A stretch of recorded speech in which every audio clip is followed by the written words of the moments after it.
Halo semuanya, di video kali ini saya akan membahas secara singkat mengenai ekonomi internasional. Perdagangan internasional merupakan kegiatan jual beli barang dan jasa antara dua negara atau lebih dengan tujuan untuk memperoleh keuntungan dan memenuhi kebutuhan ekonomi masing-masing negara.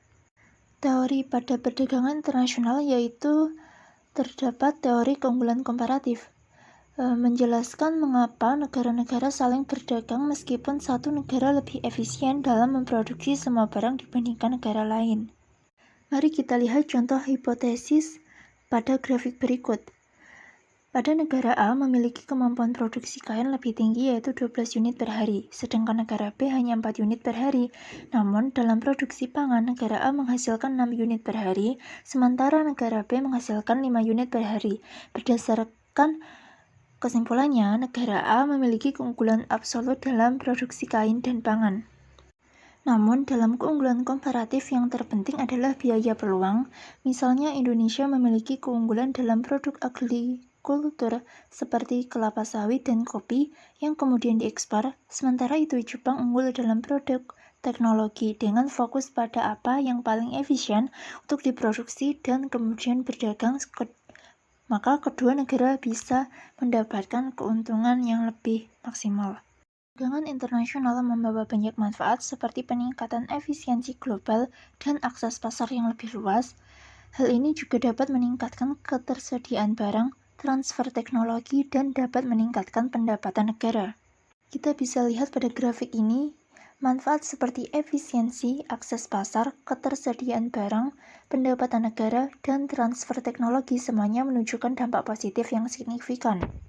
Namun, ada juga dampak negatif yang perlu diperhatikan seperti potensi ketergantungan ekonomi dan persaingan yang ketat bagi industri lokal.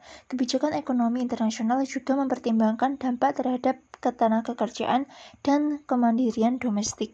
Kemudian pada kartel internasional, kartel bisa memberikan dampak positif bagi anggotanya seperti stabilitas dan mengurangi risiko bisnis, serta memungkinkan mereka untuk menetapkan harga produk yang lebih tinggi.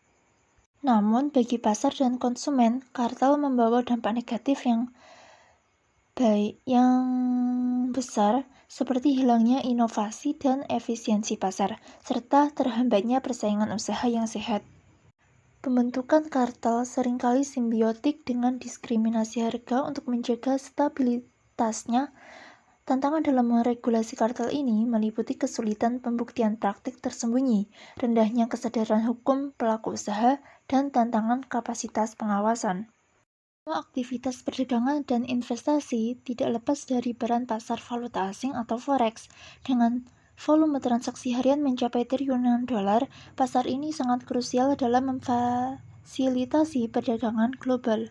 Pada sistem moneter internasional yang didukung oleh institusi seperti IMF, Bank Dunia, dan BIS, berperan penting dalam menjaga stabilitas keuangan global dan memfasilitasi arus modal antar negara. Selain barang dan jasa, faktor produksi seperti modal, tenaga kerja, dan teknologi juga berpindah antar negara. Pemicu utama mobilitasnya adalah perbedaan upah, akses sumber daya, biaya produksi, stabilitas politik, dan potensi pasar. Pada modal, baik dalam bentuk FDI maupun portofolio, sama-sama mendominasi komposisi faktor produksi yang berpindah. Pada grafik diagram ini, kita mengetahui bahwa investasi internasional membawa manfaat bagi negara tujuan seperti pertumbuhan ekonomi dan transfer teknologi. Namun ada tantangan seperti dampak pada dasar pasar tenaga kerja dan potensi ketimpangan pendapatan. Multinasionalisme atau kehadiran perusahaan multinasional juga merupakan bagian penting dari investasi internasional. Demikianlah ringkasan singkat tentang beberapa aspek penting dalam ekonomi internasional. Semoga penjelasan ini memberikan pemahaman yang lebih baik tentang bagaimana perdagangan global bekerja dan dampaknya pada kita semua. Terima kasih telah menonton.